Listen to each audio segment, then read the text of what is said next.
The Drachmori had ruled the Andromeda sector for 3 millennia, their crystalline ships cutting through space with the authority of absolute dominion. Their empire stretched across 47 star systems, each world subjugated through a combination of advanced technology and the terror inspired by their greatest weapon, the Void Leviathan. Commander Zethkar stood on the observation deck of the flagship Eternal Dominion, his forearms clasped behind his back as he gazed at the creature that had made his species the most feared in the galaxy. The Leviathan floated in the vacuum of space, a living nightmare 3 kilometers long, its obsidian scales drinking in starlight. Bioluminescent veins pulsed along its serpentine form, and its 6 eyes, each the size of a shuttle, surveyed the cosmos with ancient intelligence. "The humans have refused our ultimatum again," reported Subcommander Velthara, her voice carrying the familiar mixture of confusion and irritation that had become commonplace when discussing the newest species to enter their territory. Zethkar's mandibles clicked in annoyance. The humans were an enigma. Their technology was primitive compared to Drachmori science, their military forces laughably small, and their colonies scattered across a mere handful of worlds. Yet somehow, impossibly, they continued to resist. Every Drachmori fleet sent to crush them had been met with tactics so unpredictable, so seemingly irrational, that even their greatest strategists were baffled. "Deploy the Leviathan," Zethkar commanded. "Let them witness the futility of defying the Drachmori Empire." The ancient ritual began. Thousands of years ago, the Drachmori had discovered the Leviathan drifting in the void between galaxies, a creature so old that its origins predated recorded history. Through a combination of psychic manipulation, biotechnological implants, and sheer force of will, they had bent it to their purposes. The creature had never truly been tamed, merely controlled through pain and dominance. As the psychic amplifiers hummed to life, sending waves of compulsion toward the Leviathan, the creature's massive form began to move. It had destroyed entire civilizations with a casual sweep of its tail, had swallowed battle fleets whole, had reduced proud species to cowering remnants hiding in the darkest corners of space. The human fleet waiting at the edge of the Kepler 442 system seemed pathetically small in comparison.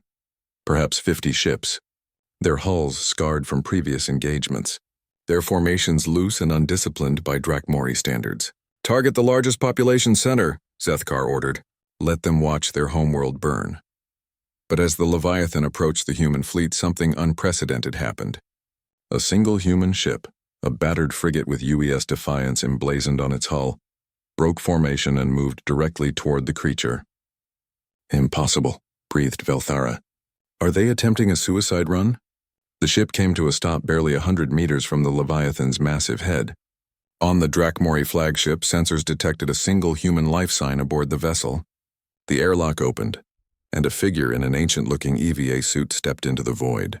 Commander Sarah Chen had volunteered for this mission, knowing she would likely never return. The xenobiologist's theories were untested, based on fragmentary data and desperate hope. But as she drifted toward the creature that had terrorized the galaxy for millennia, she felt something she hadn't expected. Recognition.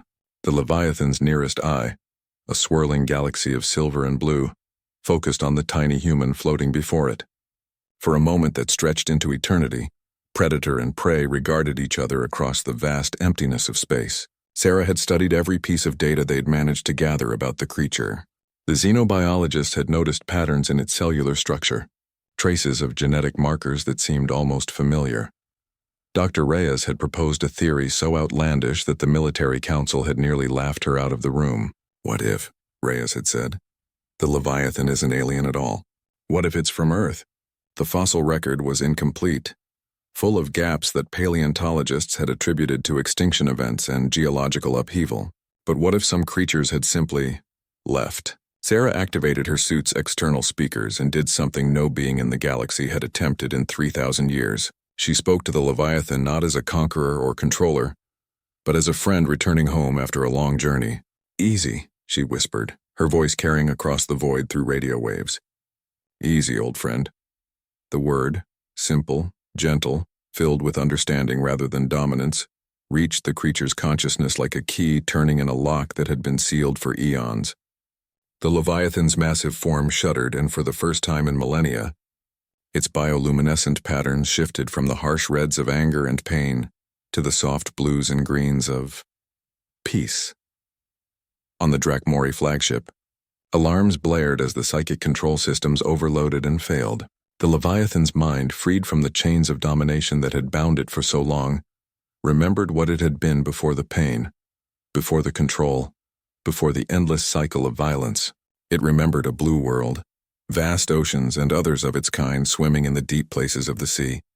It remembered the day the burning rocks fell from the sky, and how the wisest of its species had taken to the stars rather than face extinction. The creature turned its great head toward the Drakmori fleet, and its 6 eyes blazed with the fury of 3 millennia of bondage.